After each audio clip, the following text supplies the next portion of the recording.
Bonjour à tous. Nous voici donc sur l'explication d'une fabrication de colle à base de plexiglas pour coller justement le plexi, qui nous évitera d'utiliser des matières dangereuses comme le chloroforme et qui pourtant aura un maintien parfait. Voilà, donc ce que vous avez besoin pour réaliser cette colle, vous avez besoin donc de plexiglas de l'épaisseur que vous pouvez avoir ou des chutes, Vous voyez là j'ai une chute, j'en ai découpé pas mal de petits morceaux.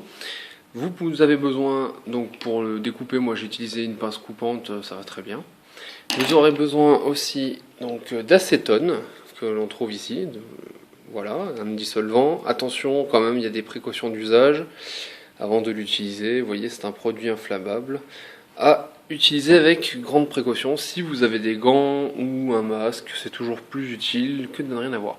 Un peu de sopalin, histoire d'éviter que si ça coule à côté, ça me défonce ma table.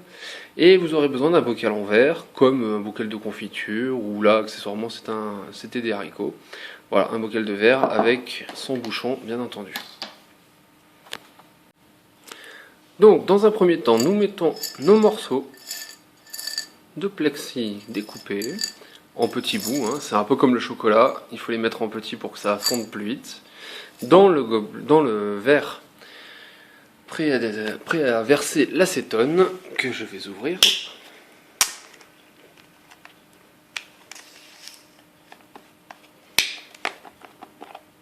Voilà.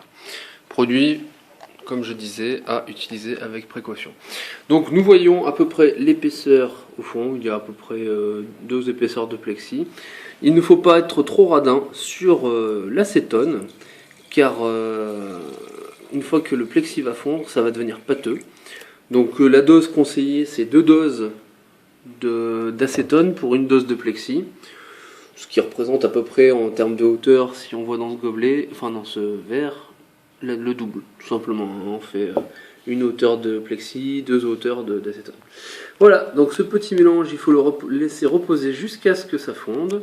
Ne pas oublier bien sûr de fermer le bouchon pour être tranquille et à laisser agir. Cela peut prendre en général pour une telle quantité bien 24 heures. Voilà. A plus tard.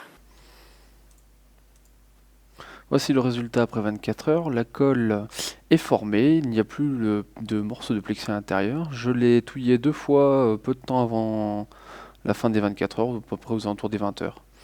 Voilà. La colle est très liquide, facile à travailler avec un tournevis ou une seringue. Préférez une seringue en verre si vous en avez la possibilité. Vous pouvez l'appliquer donc sur les rebords du plexi comme montré actuellement. Cela m'a permis de coller 2 plaques de plexi. Vous pouvez aussi, grâce à cela, récupérer les trous, par exemple les difformités dans un plexi pour le boucher. Et après, vous n'aurez plus qu'à donner un coup de ponçage sur cette partie-là pour rattraper l'ensemble. Voilà, donc là on voit plusieurs endroits où j'ai appliqué la colle plexi. Cela est censé, si c'est bien réalisé, résister à l'eau, faire une étanchéité et en fait, comme c'est du plexi à la base, garder la propriété même du plexi.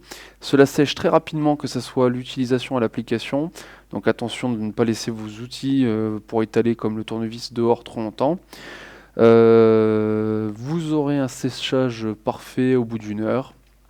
La rigidité, quant à elle, se fait au bout de 3 ou 4 minutes déjà.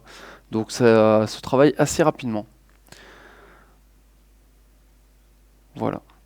Donc voici un angle là où j'ai rattrapé une difformité.